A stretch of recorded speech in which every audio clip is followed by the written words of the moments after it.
Yesterday we studied together some of the verses, some of the psukim from the book of Leviticus, from Parshas Emer, which we read on the first 2 days of Sukkot. And today we're going to take a look at some of the verses that are found in the book of Deuteronomy, the 16th chapter of Chumash Devarim. In the end of Parshas Re'eh, this is also a Yom Tov reading. And the reason is that it speaks about the cycle of Yomim Tovim. And I'm going to begin with you. Chapter 16. Let's take a look at verse 11. In verse 10, the Torah introduces the concept of Shavuot. So there's the festival of Matzos, the festival of Pesach, which is introduced to us in the beginning of chapter 16. And the Torah goes on to speak about the details of 6 days eating matzah, and then on the 7th day we have this Atzeres. And then the Torah says you count 7 weeks from when the grain gets tall, so to speak. You start counting 7 weeks. And then you make Chag Shavuos. And the Torah says that you should make sure that you contribute, you give towards Hashem in accordance with the gifts you've been giving. And this refers to the offerings. In verse 11, the Torah says about Shavuot, V'samachta l'fnei Hashem Elokecha. You should rejoice before Hashem your God. Who should rejoice? Ata, uvincha, uvitecha, you, your son, your daughter, avdach v'amasecha, the people who are indentured laborers. Halevi, a Levite who comes to the tribe that doesn't have agriculture and doesn't have the ability to celebrate the harvest on his own. Asher b'sherecha, which is in your gates. V'hager v'hayosim, the convert who has joined the Jewish people doesn't have what we call mishpacha, doesn't have members of the family they're celebrating. And so even if they're not so well-to-do, you have members of the family who are well-to-do, people invite you over. And then there's the yasim, there's the orphan, there's the almana, the widow who's alone. So all of these different people, Asher b'kirbecha, which is amongst you, b'makom asher yivchar Hashem Elokecha, in the place that God has chosen, l'shakein shemoy sham, so that His name might dwell there.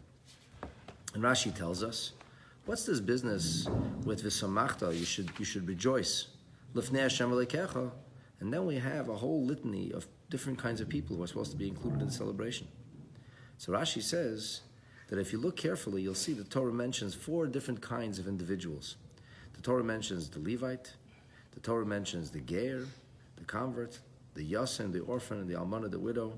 Says Rashi, Arba, Shali, these 4 belong to me.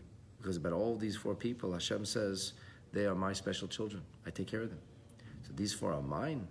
And this is Keneged Arba Shalcha. This corresponds to your 4. Who are your 4? Your 4 is your household enumerated in the beginning of the verse. Bincha, your daughter, your son, Uvitecha, your daughter, Avdcha v'amasecha, your indentured laborers, both male and female. And the Torah says, with regard to the simcha, the joy of Yom Tov, Im ata mesameach es shali, if you'll bring joy to mine, so afan ani mesameach es shalcha, I'll bring joy to yours. You take care of my children, I take care of your children. Take care of my household, I'll make sure to take care of your household. And then it says, V'zacharta, you should remember, ki eved ha'yisa b'mitzrayim, that you were a slave yourself, an indentured laborer yourself, with no hope of parole and never leaving in the land of Egypt. V'shamarta v'yasisa esachukum elu, you should guard and watch and do these different statutes. Rashi tells us something very interesting. The purpose here is not to emphasize that on Shavuot we should do things zecher li'tzias mitzrayim, for example, eating matzah and retelling the story of the Exodus and remembering that we were once ourselves slaves, but rather here the intention is to convey to us a basic message that the Aseret HaDibrot, that the 10 Commandments opens with, which is what Shavuot is all about. What's the basic message? Shetish al-manaskein pidisicha. This is why I redeemed you. Shetish marvatasa esachukum elu. I redeemed you so that you might do these statutes. And statutes, of course, refer to mitzvahs that we don't necessarily understand. In fact, mitzvahs that we necessarily don't understand. And that's challenging for people to bow their heads in submission. I understand the mitzvah. Okay, I understand it. I relate to it. It feels good for me. But a mitzvah I don't understand, it doesn't feel so good to be able to do. I have to really experience a profound form of self-abnegation. And it takes humility to do a mitzvah like that. But you know, the Western world quotes Charlton Heston all the time, let my people go. You never saw the movie? You did. I didn't. What does he say? Let my people go? Free. Doesn't he have the word free in there or something? No? Just says let my people go. But that doesn't say anywhere. It doesn't say actually let people go. It doesn't say shalach ami. It says shalach ami. There's a third very important word that the Western world casually forgot to include in its text. To serve you. V'yavduni, so that they might serve me. This is not about freedom. People say, oh, Pesach is a beautiful holiday. It's about democracy and freedom. Yeah, no, it's not. It has absolutely nothing to do with democracy and freedom. I'm not saying I don't like democracy and freedom. It's really nice. I'm glad we live in a country that's free and democratic. It's the best of all the bad systems out there. However, know that that's not what Pesach is about. What's Pesach about? Ya'avduni, being God's servant. And more specifically, that's what Shavuot is about. Shavuot is about accepting Hashem's Torah, understanding that leaving Mitzrayim in and of itself is not anything to sing and dance about. Mitzrayim, leaving Mitzrayim, or the celebration of Pesach, necessarily has to take us in a direction of Shavuot. And that's why Shavuot isn't observed on a day of the month. Shavuot is observed exactly 7 weeks after Pesach. Whenever Pesach arrives, that will determine when you celebrate the festival of Shavuot. And the Torah does specifically say, V'samachta. The Torah does not say anything about joy with regard to Pesach. With Shavuot, it says V'samachta. And from this, we move into the verses that speak about the observance of the festival that we currently celebrate. In verse 13, Chag HaSukkos Ta'aseh Lecha, a festival of booths you shall make for yourself. Right, what they call in English tabernacles. I don't know why they call it a tabernacle. A tabernacle is a mishkan, and I guess the mishkan is temporary. But anyway, these sukkahs, these huts or booths or tabernacles as they're called, you have to make this festival. Shivas Yomim, 7 days. And the Torah emphasizes here that this is done bi ospecha, migarnecha, u'mikvecha. When you gather in from your granaries or the grain that has been stockpiled, and when you gather in the wine that has been pressed from the grapes, when you gather this in, and then the Torah says, what should you do about this? V'samachta b'chagecha. You should rejoice in your festival. And here once again we get a repetition. The same 4 corresponding to 4. Ato, vincho, vitecha, v'avdcha, v'amasecha. Your 4. And that corresponds to Halevi, Hager, Hayosim, V'almona. God's 4. Asher b'sharech. If that's not good enough, the Torah says in verse 15, Shivas yomim tochag laHashem lekecha. For 7 days you'll rejoice. You will have this festival for Hashem your God. And you'll do it b'makam asher yivchar. You'll do it in a place which God has chosen, obviously Yerushalayim. Ki yivarechecha Hashem lekecha, because God has blessed you b'chol tvuascha, with all of your harvest. B'chol ma'is yadecha, all your handiwork. You worked hard. You have what to show for it. V'hayisa ach sameach, and you should be entirely joyous. So with regard to Shavuot, what did it tell us? 3 times. Well, Shavuot says once. Pesach says how many times? 0. Pesach always says 0. It doesn't say be happy. Sukkot 3. And on Sukkot we have 2 right here, and there is a 3rd time, and the 3rd time is in Parshas Emer, which we read yesterday. V'samachtem ufnei Hashem lekechem. When you take the lulav and esrog, you rejoice before Hashem your God. And Rashi tells us what is ba'aspecha, when you gather together, is man ha'asif. This is the month of Tishrei. This is the time when, in the land of Israel, where things were cut and left to cure over the long, hot, dry summer, which is the meaning of the word kayetz. So that's when all the figs became dried figs. That's when all the grapes became raisins, and so on and so forth. So now it's ready, it's cured, it's going to last the winter. They didn't have refrigeration those days. Sha'ata machnes labayis, you're bringing this home into the house. Peiros hakayetz, the fruit, the produce which has become cured. Hakayetz means that has completed the curing process. So all of this should lead you to the crowning point of verse 15, V'hayisa, and you should be ach sameach. I'm going to skip ahead to the next Rashi. I find something very interesting, because this is where we're going into. From Sukkot we go into Shmini Atzeres. What's ach sameach? Lefi pshutei. So Rashi says literally, ein zeh lashon tzivoy. This is not a commandment. It's lashon havtacha. It's a matter of fact. You will be filled with joy. And Lefi Talmudei Lamdu, according to the Talmud, or according to the methodology that our sages had, they learned Mikan L'Rabbeis. This includes also Leila Yom Tov Ha'achron, the evening of the last Yom Tov, the Simcha, which is the evening of Shmini Atzeres. Because Ach Samech, that takes you to 21 days in Tishrei. Shmini Atzeres is the 21st day of Tishrei. But Ach Samech takes you into the next night. So it extends into the night. And it's self-understood that if the night of Shmini Atzeres should be joyous, how much more so the day of Shmini Atzeret should be joyous, and that leads us into the celebration of Shmini Atzeret and outside of Eretz Yisrael of Simchas Torah. So the obvious question is, what's up with the joy? Why is it that this is a festival, a season of our Simcha, our rejoicing? Why do we have such an emphasis? And here, in the Burim book, on page Reish Ches, the Rebbe notes that with regard to Shavuos, it's only mentioned once.